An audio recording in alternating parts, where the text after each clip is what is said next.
History tells you Napoleon was a genius, but it never tells you why he was so dangerous. Before he ruled Europe, he was a rejected child who learned one brutal truth. The world doesn't reward the strongest. It rewards the one who understands the game. Throughout history, there have been thousands of leaders, kings, generals, conquerors, and emperors, but very few, so few that you could count them on one hand, were men whose name alone was enough to terrify an entire continent. Napoleon Bonaparte was not merely a commander who won battles, nor just an emperor who ruled many lands. Napoleon was a collective nightmare. All of Europe, from London to Vienna, from Berlin to Moscow, went to sleep and woke up asking the same question. Where will he strike next? And the strange thing? The man who caused all of this was not born a prince, not the son of a king, not even from a people who were seen as one of us. Napoleon was born an outsider to his country, his language, his class, and from that moment, the story began. History always tries to convince us that great men appear suddenly. But the truth? None of them come from nothing. Napoleon did not wake up one day and say, "I will become an emperor." Napoleon was forged, layer upon layer, humiliation upon humiliation, frustration upon frustration. And what came later was a very natural result for a child who never found his place in the world. Before Napoleon became a commander of armies, he was a short child, his accent mocked by classmates, his name mispronounced, his place always at the back of the line. They saw him as arrogant, angry, and excessively silent. But they did not see what was boiling inside him. Napoleon did not dream of being loved. He dreamed of being in control. And at that exact point, he became different from any leader before him. Because there is a vast difference between someone who wants to rule and someone who wants to compensate. Europe did not fear Napoleon simply because he was a military genius. They feared him because he did not play by the same rules. He did not fight for land, nor even for personal glory. Napoleon fought as if he had an old score to settle with the entire world. And every battle was a step closer to proving, first to himself, before anyone else, that he was no less than any king. And that is exactly what we will begin to understand as we trace the story, from its very beginning, not from the moment he raised a sword, but from the moment he felt the entire world had rejected him. Because sometimes, the most dangerous leader in history is not the one who won many battles, but the one who decided he could never afford to lose again. In the previous chapter, we saw Napoleon as a strange child, rejected, alone, watching the world while feeling that he didn't belong in it. But that child didn't grow up wanting to be like everyone else.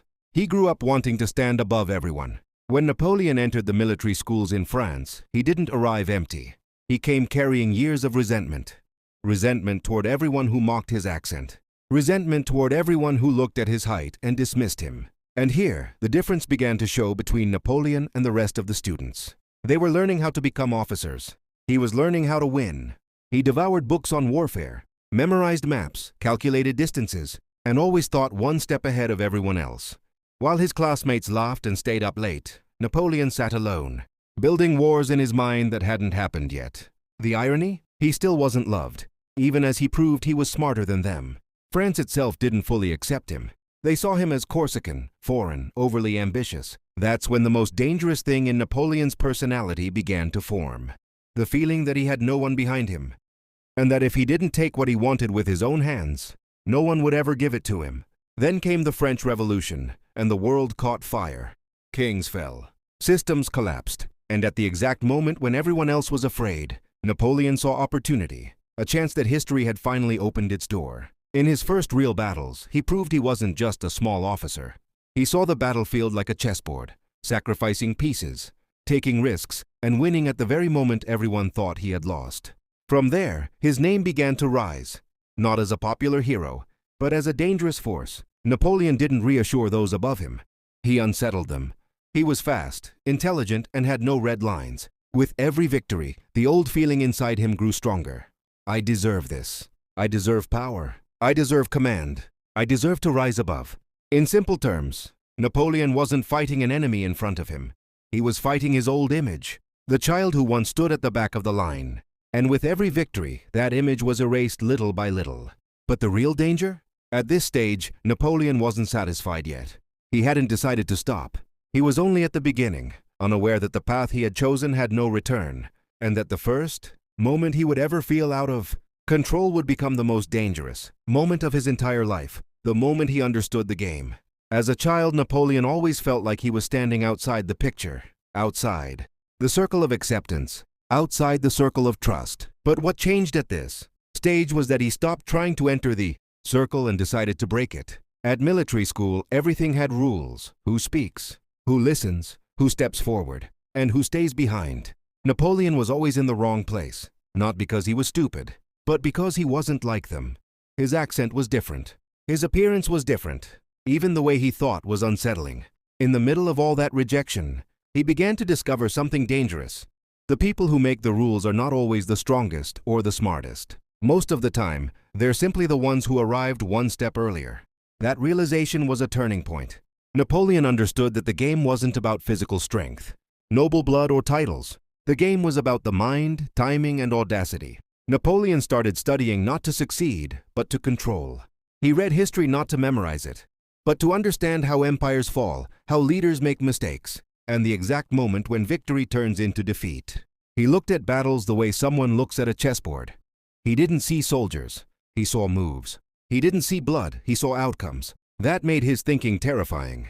Most commanders fought with their hearts. Napoleon fought with his mind. Over time, people began to notice, not with love or admiration, but with unease. A quiet young officer, always staring at maps, asking questions no one else dared to ask. Why here? Why now? Why move this way? The real transformation came when France itself collapsed into chaos, revolution, fallen kings, blood in the streets, and an army that didn't need a hero, but a cold mind capable of controlling disorder. Napoleon didn't wait to be chosen. He stepped forward himself, not with speeches, but with action. In his first real test, he acted as if he were already the commander, even if his rank said otherwise. From that moment on, people began to understand that the strange young man was not just an officer. He was the beginning of something bigger, something not yet clear, but coming. At this stage, Napoleon wasn't an emperor, not even a legend. He was something more dangerous. A man who understood the rules of the game and decided to play it to the end, with no retreat and no regret. And that was the calm before the storm. The first time Napoleon's name emerged beyond the narrow circles, it wasn't because of birth, connections, or luck. It was because of chaos. The French Revolution had overturned everything. Kings fell, nobles fled, entire armies dissolved. The country needed new people, people who had nothing to lose. At that exact moment, Napoleon stood in the middle. No royal could return with the past. No revolutionary was beloved by the people. He was just a small officer, seeing an opportunity that might never come twice. The siege of Toulon was his first real test. A rebellious city, backed by the British, with a French army lost and uncoordinated. Senior commanders saw the problem from above. But Napoleon saw it from a different angle. He simply said, "We don't need to take the city. We need to break the British. Focus on the cannons, on the ports, on the point that, if it falls, everything else collapses." His plan was fast, decisive, and terrifying. For the first time, the soldiers heard clear orders. For the first time, they felt someone understood what they were doing. The cannons fired, the British withdrew, and Toulon fell. In one day, Napoleon transformed from an unknown name to a hero of the revolution. Suddenly there were ranks, promotions, people watching him, but most importantly, fear. What happened in Toulon wasn't a coincidence. It was a statement. Napoleon was not just a clever officer. He was a mind that saw war as an equation, people as numbers, and time as a weapon. From that moment on, all of Europe entered a new phase without realizing it. Because the first victory is always the most dangerous. Not because it wins you a battle, but because it convinces you that you can win every battle to come. After Toulon, Napoleon's name was no longer just the name of a clever officer. It became a name whispered in corridors, in hallways, in secret meetings. Some saw him as a genius, others as a threat. But all agreed on one thing: this man was not ordinary. France at the time was unstable. The revolution had devoured its children. The king was dead, and those in power were more afraid than ruling. Paris itself was on the brink of explosion. Streets filled with anger. The poor, discontented soldiers. Royalists waiting for any chance to reclaim power. And the entire state standing at the edge of collapse. In a moment of desperation, the government did something unusual. Instead of sending an old general or a famous name, they decided to bet on a young man. Short, nervous, silent, Napoleon Bonaparte. They told him, "Paris is about to fall. If you fail, you will be executed. If you succeed, maybe we'll need you again." Napoleon did not hesitate. He asked for no speeches, promised no slogans. He requested only one thing: cannons. En train vendémiaire, Paris erupted. Thousands of rebels took to the streets, not cheering revolutionaries, but people demanding rule, demanding blood. And in the moment everyone expected negotiations, Napoleon made a decision unlike any other. He ordered fire. Cannons in the heart of the capital, bullets in narrow streets, flames before people unaccustomed to seeing the state strong. The strike was harsh, fast, and terrifying. Within hours, the rebellion ended. Paris fell silent, not because the people were convinced, but because they were broken. From that moment, everything changed. Napoleon became the general who saved the revolution from itself. The man unafraid to strike, who understood that power was not words, it was action, violent, decisive. The government that once feared him now needed him. The people who did not know him were terrified of him. And the army? It began to see him as the commander who could win. From this point, Napoleon entered a new phase. He was no longer merely a tool in the hands of politics. He became a player. A player who understood that whoever controls the capital controls the state, and whoever controls the state can dream far bigger. And in Paris, amidst blood and smoke, the new Napoleon was born. The Napoleon who learned that fear is the fastest path to power, and that mercy is a luxury for the weak, and what was to come next would be bigger, more dangerous and wider than France itself. After the Russian disaster, all of Europe thought Napoleon was finished. The army that had marched, with over 500,000 soldiers, returned with less than a tenth of them, and the reputation that once terrified entire continents began to crack. But the biggest mistake his opponents made was believing that Napoleon would collapse like any ordinary leader. He was not ordinary. He never accepted defeat as a final truth. As he returned to France, he did not see himself as defeated. He saw himself trapped. And there is a very dangerous difference between the two. As soon as Napoleon reached Paris, he began to act quickly. He gathered a new army, spoke to the people, addressed the soldiers, and rebuilt his image as if he had lost nothing. The media, speeches, celebrations, all were attempts to deny the disaster, not fix it. But Europe this time was different. Austria, Prussia, Russia, and Britain had learned their lesson. They no longer fought Napoleon as a brilliant commander. They fought him as a system that had to fall. The year 1813 was a year of blood. The Battle of Leipzig, or the Battle of the Nations, marked the true turning point. Hundreds of thousands of soldiers clashed in Europe's largest battle up to that point. And for the first time, Napoleon faced a coalition that did not falter and would not retreat. He lost the battle, and with it, the legend of his invincibility. From that moment, the road to Paris was open. In 1814, the coalition armies entered France, reaching Paris itself. The city that had once trembled at Napoleon's name now saw him as a burden that had to go. Here came a scene no one had imagined before. Napoleon abdicated the throne. The emperor who had ruled half of Europe was exiled to a small island called Elba, an island, a limited army, and only symbolic power. Any other leader would have resigned to the situation. But Napoleon in Elba did not rest. He observed. He calculated. He waited for the moment. Napoleon did not see exile as the end. He saw it as a pause before the final round. And all of Europe thought they were done with him. And that was the most dangerous miscalculation of the entire story. Everyone thought it was over. Europe breathed a sigh of relief. Kings returned to their thrones. Armies disbanded. Maps were redrawn. As if 20 years of war, battles, and blood had vanished like a nightmare. Napoleon was sent into exile on a tiny island. Elba, barely a dot on the map. Surrounded by the sea, supposedly the end of his story. But Napoleon never understood the end. Exile was calm before the storm. Walking along the shore, gazing at the horizon, he was not surrendering, he was calculating. He listened to France, the anger of the people, the weakness of the king, the broken promises, the longing of soldiers for their former leader. Paris was not stable, it was empty, a void waiting for someone to fill it. One quiet night, without speeches, announcements, or armies, he made his decision. He would return, not as an armed emperor, but as a living legend, a symbol that could not be erased. In February 1815, he crossed the sea with a small group of loyal men, retracing the first daring step of his life. When he landed, he had no army, only his name, and that was enough. Soldiers sent to capture him stopped.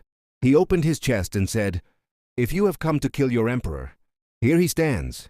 History shifted instantly. Guns were lowered, soldiers knelt. The cheering returned, shaking Paris. France fell into his hands without a major battle. The king fled. The people filled the streets, and Napoleon entered Paris as if he had never left.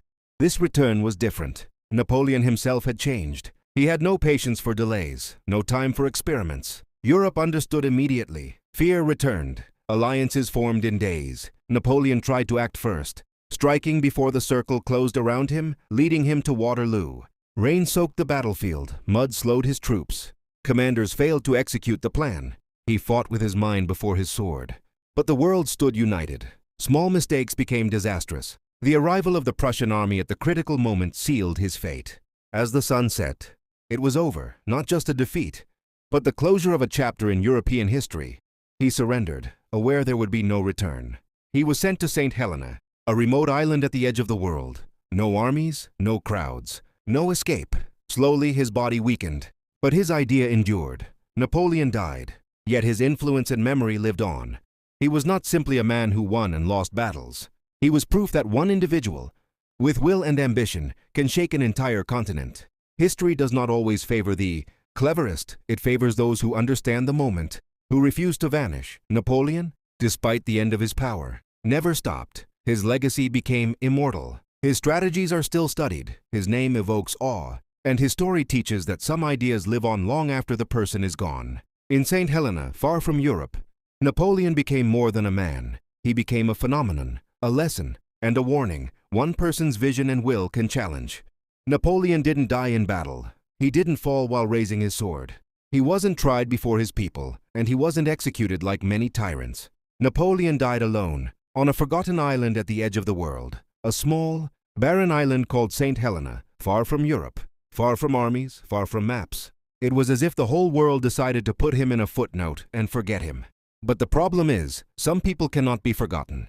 Napoleon knew he had lost, but he never saw himself as defeated. He saw that history always gives a second chance, not to people, but to ideas. On St. Helena, he had no army, no maps, no cannons.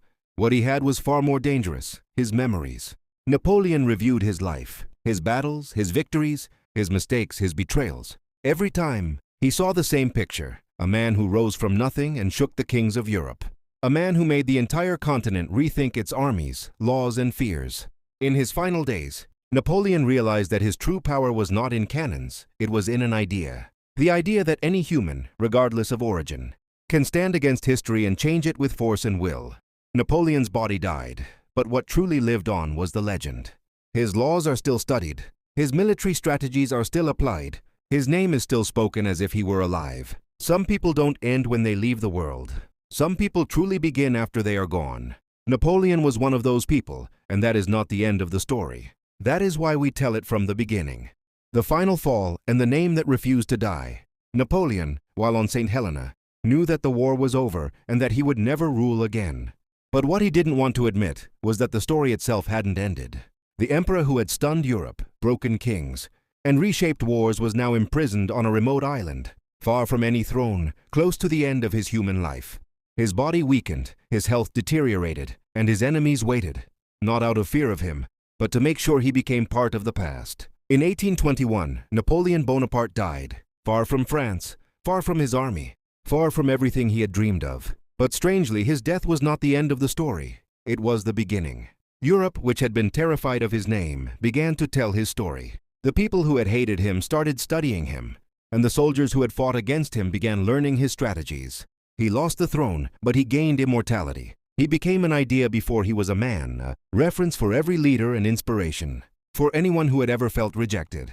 History tried to bury him on an island, but the name refused to disappear. Leaders would end, and others would rise, turning into legends, but Napoleon was the most dangerous of them all.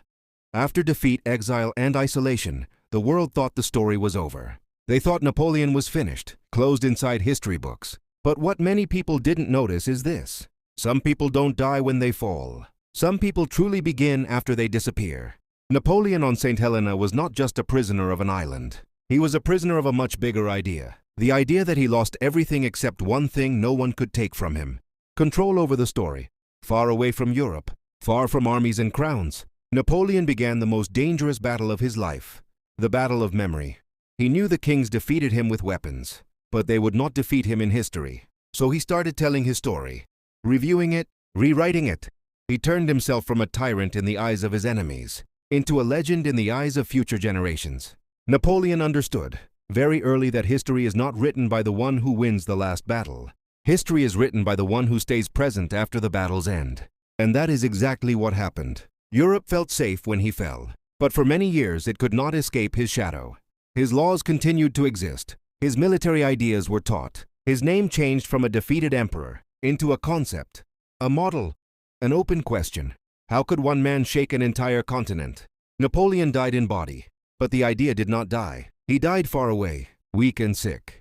But history was preparing to give him a life longer than any king who defeated him. And the truly frightening part is this. Napoleon was not the last person to understand this game, but he was the first to play it with full awareness. And from here, the story does not end. Because the real question is not what Napoleon did.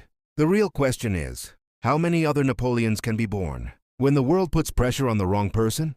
And that is why Napoleon, until today, is still present.